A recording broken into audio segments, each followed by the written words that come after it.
predominantly a non-violent form of resistance by the Palestinians to the Israeli occupation and other forms of oppression.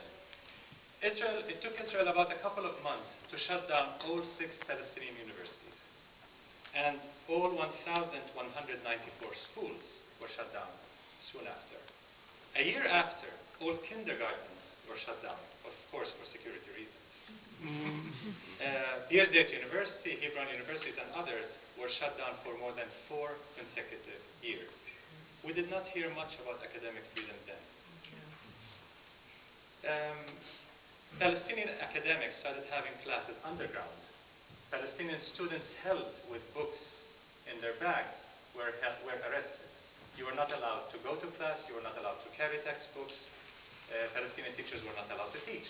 So everything was underground, in mosques, in churches, in basements of houses, and so on, and done clandestinely, quietly. In fact, on 19th April 1989, the Jerusalem Post reported that the Israeli police had, quote, uncovered a network of illegal classes held by West Bank universities at private high schools in East Jerusalem. So this was a big discovery by the Jerusalem Post.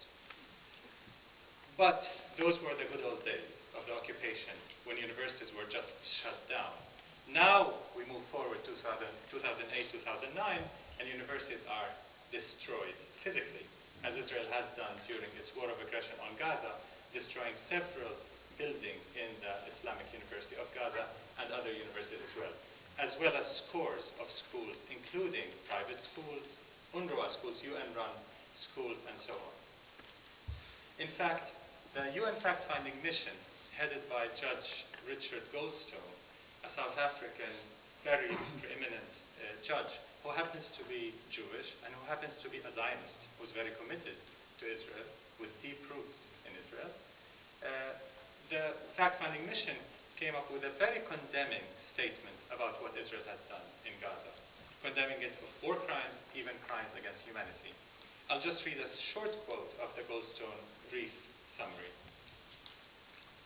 The destruction of food supply installations, water sanitation systems, concrete factories, and residential houses was the result of a deliberate and systematic policy to make the daily process of living and dignified living more difficult for the civilian population.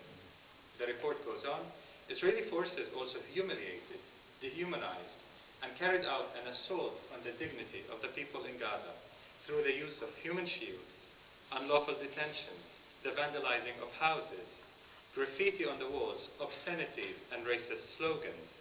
The Israeli operations were carefully planned in all their phases as a deliberately disproportionate attack designed to punish, humiliate, and terrorize a civilian population, radically diminishing its local economic capacity, both to work and to provide for itself.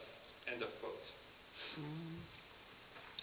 Another aspect of this oppression that the Goldstone report did not refer to, or just in passing referred to, was even denial of very fundamental issues such as access to water. Amnesty International, just very recently, has issued a report on denial of access to the Palestinian